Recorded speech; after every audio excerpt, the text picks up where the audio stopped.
masih mutlakon di sholat atau di ghairi sholat, di saat sholat atau di luar sholat. Apa aja tuh aurat laki-laki?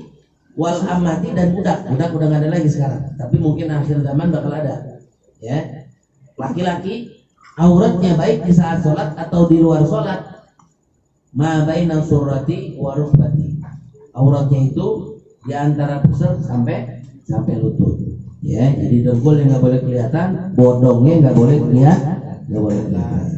Wa auratul hurrati fi sholat. Adapun aurat wanita perempuan, ya, perempuan yang bawa tua, muda, ya, di saat sholat jami'u badaniha, seluruh badannya, masih wal wajhi wal kafain, kecuali muka dan dua tangannya, semuanya mesti ketutup. Hati satu helai rambut,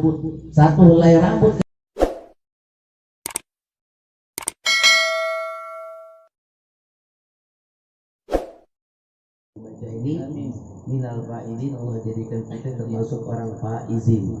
Apa itu faizin? Orang yang beruntung dari semua hal, dari semua aspek, baik dunia insyaallah dan akhiratnya. Amin ya rabbal. Kita minta kepada Allah agar Allah Subhanahu wa taala berikan yang namanya dengan barakah burda ini kembali normal lagi. Corona ya, Allah Subhanahu wa taala pudarin. Baik daripada benarnya atau ini makarnya, Allah lebih tahu apa yang mereka perbuat ya. Mudah-mudahan Allah taala jaga kembali lagi kita ya, normal lagi, kita bisa maulid lagi, mau puasa kita bisa tarawih bareng sama abah kita ya. Itu yang kita pengen. Mudah-mudahan Allah Subhanahu wa taala kasih kemudahan buat negara kita dan seluruh negara-negara lainnya ada di musibah ini ya. Amin ya rabbal alamin. Ya. Halaman kalau kita PKN ini halaman berapa nih? Halaman 10. Ya, halaman 10. Halaman 10 tengah-tengah tuh. Al-ahdas isnani asghar wa akbar. Apa itu? Ingat enggak?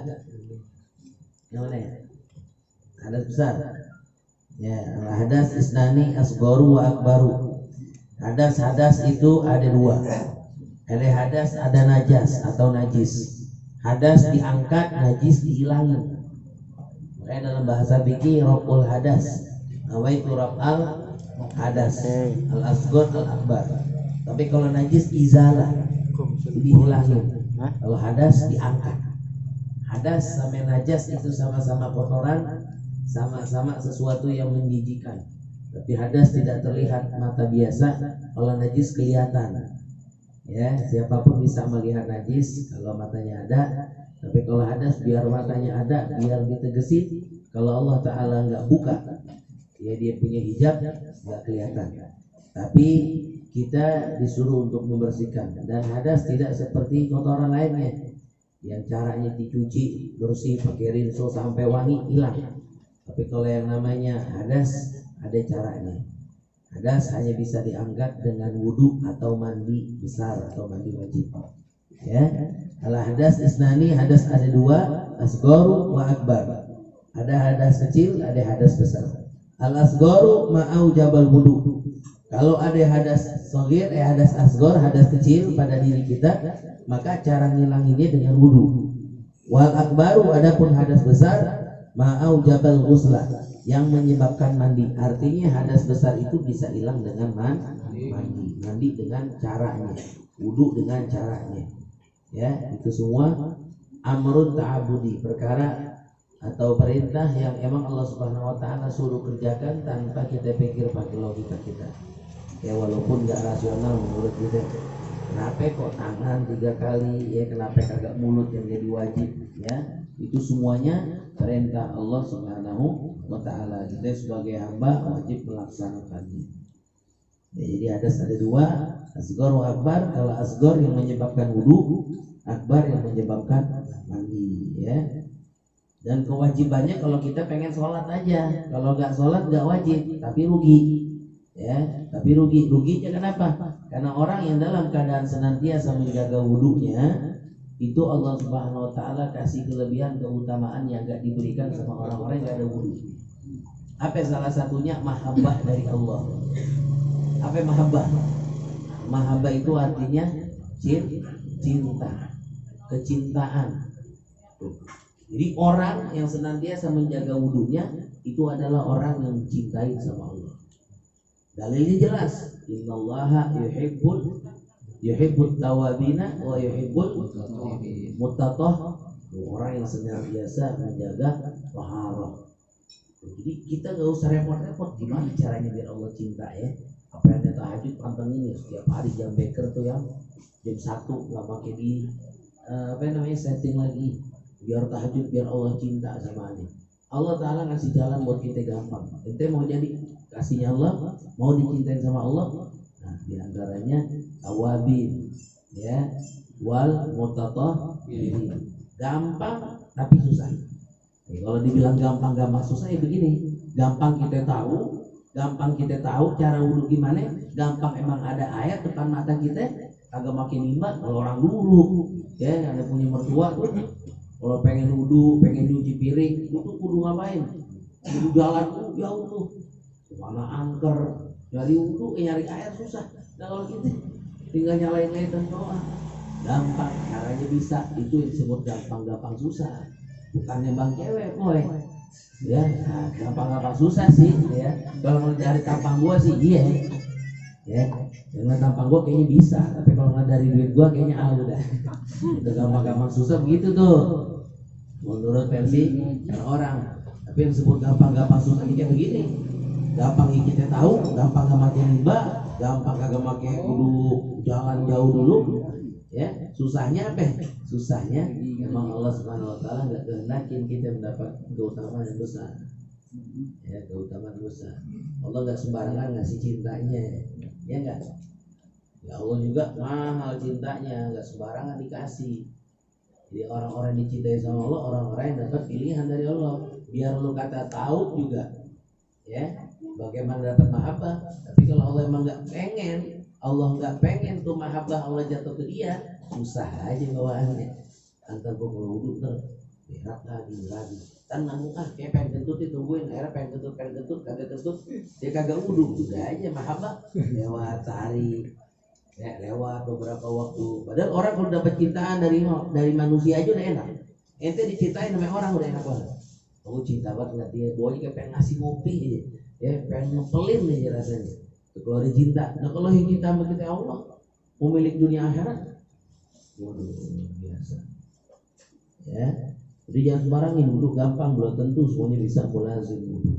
Bahkan Nabi pernah bilang, "Idza asabatka musibatun wa anta ala ghairil wudhu, fala talumanna illa nafsak." Jika kamu terkena satu hal yang enggak enak sama diri kita, baik kerjaan kita, urusan dunia, pokoknya yang gak enak sama kita itu banyak. Iza asobatka musibatun, musibah. Ya, yang gak enak kan semuanya musibah. Hilang duit musibah buat kita. Ya, kerjaan dipecat, ini begini, ini begitu. Pokoknya yang gak enak.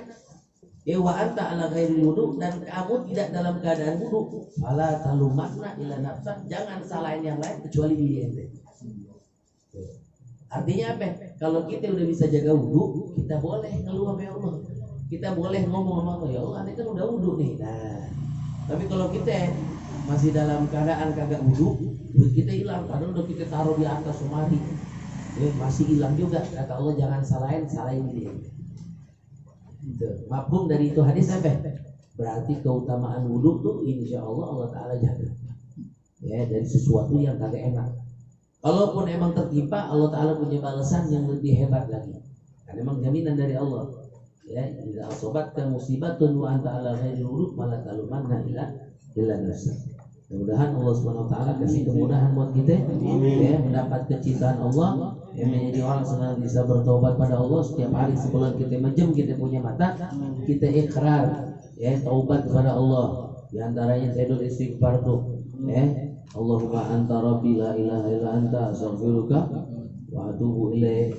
Abu bidambi faghfirli, Abu binikmatika alayya wa aku nikmat begitu banyak menimpa mengenai foto kau berikan padaku Abu bidambi, dan aku pun mengakui kalau aku punya dosa. Faghfirli fa innahu la yaghfiru dzunuba illa anta. Itu sayyidul istighfar. Hebat banget tuh. Dibaca sebelum tidur, habis itu kita wudu atau wudu dulu, habis wudu sebelum baru baca istighfar. Udah kita mendapat dua predikat orang yang pasti dicinta Allah. At-tawabin yang taubat, wal mutatahhirin orang senantiasa bersuci. Tidur enak, enteng orang tapi malaikat catetin kita ini. Kalau malaikat cuma kagak ngomong tidur tapi pahala banyak banget ini. Malaikat bisa ngeluh, bukan ngeluh artinya. Malaikat layak sunallah ma'amarhum wa yaqalun ma yu'marun. Malaikat enggak pernah membangkang. Tapi malaikat namanya makhluk Allah Subhanahu wa taala pernah bertanya. Ya, kadang-kadang malaikat itu tuh dapat perintah dari Allah dikerjain, tapi dalam hatinya dia bertanya-tanya. Ya, kayak yang hajat seorang kafir, hajat orang fasik disuruh laksanain sama Allah, malaikat ngomong lah, oh iya ya, ini orang kafir tapi disuruh yang enak-enak keinginannya dikabulin, sedangkan ada orang yang taat ibadah keinginannya dipersulit. Itu malaikat pernah tuh kalau ngomong siap 86, tapi pas sudah turun, nah ada tuh pertanyaan, kok begini ya? Malaikat makhluk Allah, ya malaikat makhluk Allah. Kalau kita kan siap 86 kemana?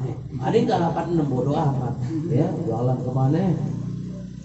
Tuh malaikat tuh ente tidur ente ngorok, tidur tuh dari jam 10 umpama dari jam 11 sampai jam 4 tidur, tapi malaikat tulis catat pahala ya. Ana imut tahir kasaimul ghaib. Orang yang tidur dalam keadaan berwudu, anaim at-tahir. Anaimut tahiru kasaimil ghaib. Orang yang tidur dia dalam keadaan bersuci, kasaim seperti orang di siang harinya puasa, al-ghaib seperti orang yang tahajud di malam hari padahal tidur. Loh, enak enggak? Gampang enggak? Yang bilang gampang kalau ngerjain ya. Al-aurat. Nah, sekarang di antara beberapa perkara yang wajib kita tahu di saat lagi sholat itu adalah al-aurat. Aurat sesuatu yang wajib ditutup, yang haram terlihat. Tuh, ya mudah-mudahan Allah Ta'ala kasih topik buat kita semua bisa menjaga aurat kita supaya kita punya amal ibadah ya senantiasa enggak kebakar gara-gara maksiat. Ya, jangan imbang aja udah mantep. Takutnya kita nggak imbang, kita banyak ngaji, kita banyak melakukan kebaikan, sedekah, ya berbakti sama orang tua begini begitu, tapi nggak seimbang sama kita punya pahala. Kita nggak seimbang atau lebih berat daripada dosa, lebih beratan dosanya daripada amal kita bakal masuk neraka. Ya, jadi jangan sampai minta sama Allah. Kita ingat aja wahnya akhirat. Pilihan cuma dua, neraka kalau nggak surga. Kita bisa impas aja, yang orang imbang aja di akhirat nanti di yaumil mizan itu belum tentu banyak. Ya, yang imbang begitu. Ya, biasanya lebih beratan dosanya. Walaupun dia dijamin masuk ke dalam surga, orang yang dalam hatinya ada iman. Tapi kata Imam Ghazali, pamata ya belum, tapi kapan dia bisa sampai? Ya dia punya keyakinan orang ada dalam hatinya iman pada Allah Subhanahu wa taala pasti masuk surga. Itu hadis sahih. Benar. Walakin mata ya belum, tapi kata Imam Ghazali, tapi kapan bisa sampai ke surga? Karena kita bakal dicelup dulu ke dalam neraka. Jadi jangan minta hidayah sama Allah Subhanahu wa taala dan taufik, mudah-mudahan dibantu. Kalau usaha kita belum tentu, makanya la haula wala quwwata illa billah. Itu banyak untuk gampang tuh lah.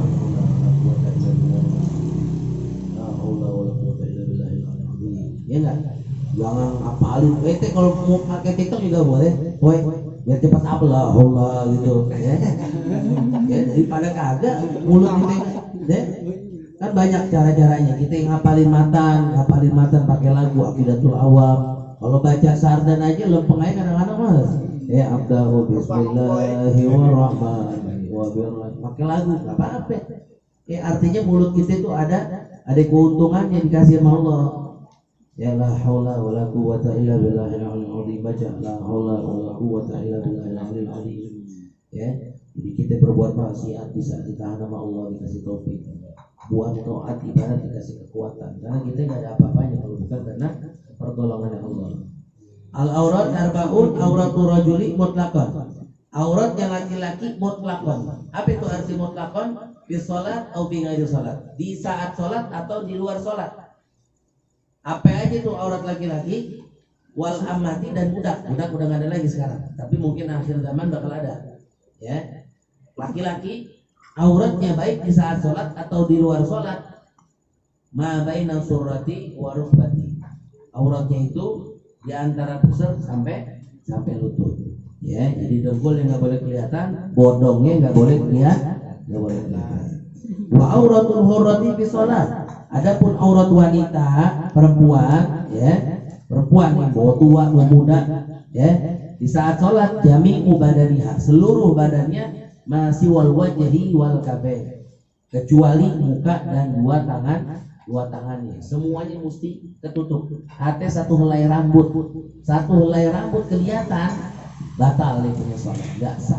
Atau di saat lagi sholat ruku, bukannya ketarik, rambutnya kelihatan,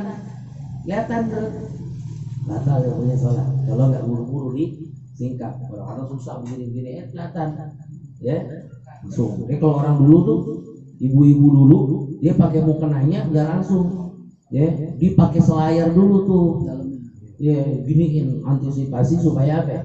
Supaya dia punya rambut nggak kelihatan. Kalau sekarang agak, karena nanti ngaca dulu, nanya dulu mau suaminya ini pakai sholat aja udah, ya. Mau nanya dulu bang, coba lihat bang, ada nggak gitu, lihat di kacanya, perhatian apik. Kenapa? Karena kalau sholat kagak diterima ya rugi. Satu sholat aja kagak sah, atau nggak kerjain sholat nggak bisa ditambah lebih 1000 kali haji. Aneh nggak mau sholat deh, capek banget nih, ya aneh ntar aja pengen haji, dapat warisan umpama mungkin 1 juta triliun, ngeliat ya 1 juta triliun kayak gimana. Jadi nggak mau sholat johor, males dah nih, aneh pengen tambah lagi ntar 1000 kali haji, nggak ketambel punya sholat yang ditinggalin, ya rugi luar biasa. Jadi bukan yang nggak sholat doang tuh yang rugi, yang sholatnya kagak sah lantaran kagak tahu rukun dan yang ngebatalinnya. Jadi perempuan begitu, emak ente, kakak ente, mbok kita, ya adik kita, liatin tuh, kasih tahu kalau dia kagak ngaji. Karena perempuan jarang yang ngaji, lagi sekarang corona, ngendep aja udah di rumah. Kita kasih tahu, ngasih tahu nih begini, kita liatin, kasih tahu mak kita, mah kalau sholat jangan sampai kelihatan rambut mah, hati satu lainnya nggak sama, itu, biar sholatnya sah, ya. Jadi aurat perempuan di saat sholat seluruh badannya masih wal wajhi wal kafain. Wa auratul hurrati wal amati indal ajanib. Adapun aurat wanita yang biasa, bukan budak, dan budak juga indal ajanib, di sisi yang bukan mahramnya, bukan saudaranya, ajanib itu yang bukan mahram. Mahram itu yang tidak boleh kita nikahin. Kakak itu mahram kita, adik mahram kita. Pokoknya wanita yang gak boleh dinikahin atau laki yang gak boleh dinikahin itu namanya mahram. Ya, itu mahram. Gimana itu auratnya? Aurat wanita kalau di hadapan yang bukan mahramnya seluruh badannya. Ya, hati, muka sama tangan juga mesti ketutup. Itu bahasa ilmunya. Tapi prakteknya ada ulama yang mengatakan selama aman dari fitnah, tidak timbul nanti syahwat birahi ketika melihat, tangan sama wajah katanya ada yang membolehkan selama aman dari fitnah. Gitu. Jadi kalau ada orang wah itu kagak kelihatan, itu kelihatan tuh mukanya. Padahal bahasa fikih ulama yang 4 mazhab mu'tamad mereka berpendapat seluruh badannya di luar sholat tuh. Ya, jadi orang pakai cadar itu sebenarnya ngejalanin hukum. Jadi jangan kita bilang wah itu enggak, ajaran baru, bukan, ini jalanin hukum. Semua kitab-kitab yang 4 kita tanya, kita lihat bahasan tentang aurat wanita seluruhnya. Tapi ada ulama yang mengatakan membolehkan selama aman dari fitnah. Tapi kalau tempat yang kira-kiranya aman dari fitnah, bahkan kalau pakai cadar yang begitu bahkan timbul fitnah, jangan pakai. Ya udah pakai yang dibolehin sama ulama, ya boleh kelihatan muka sama tangan, itu ngapa-ngapa. Gitu. Soal jangan menor. Kadang-kadang orang bilang gue lebih sedepan melihat orang yang pakai kerudungan daripada kagak. Lebih cakep. Ada yang begitu kan sekarang, ya. Umar bin Hafiz, wanita sekarang kasiat ariyat, berjilbab tapi telanjang. Artinya apa? Ngeplak, menor. Orangnya udah di tiang listrik, wanginya ketinggalan kemarin. Memang begitu perempuan. Orangnya di sono, minyak wanginya amber masih di sini, tinggalan. Ya. Tuh.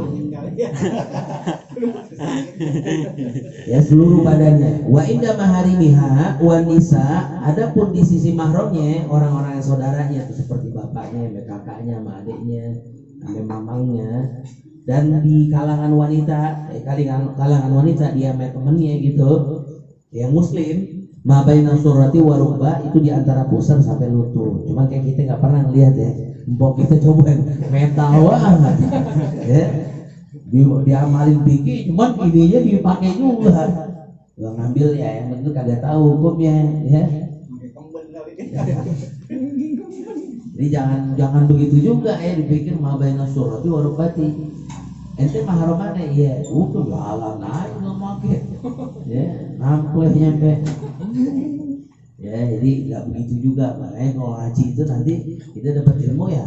Artinya kita bisa tahu yang kita nggak tahu, dan kita kagak nyalahin orang yang kira-kiranya berbeda pendapat sama kita. Mungkin ada pendapat yang mengatakan boleh itu kayak masalah jilbab ya. Tapi kalau kesepakatan dari madhab itu seluruh badannya, iya kita katakan ilmu ya begitu. Ya, ilmu begitu. Tapi ada ulama yang mengatakan selama aman dari fitnah, aman dari fitnah, tidak menimbulkan syahwat buat orang yang lihat, itu boleh. Ya, gitu ya, cukup ya segitu ya. Arkanus shalah wallahu a'lam bishawab. Rabbi zidni ilman warzuqni fahma. Ya Rabbana tarabna bi anna tarabna wa ana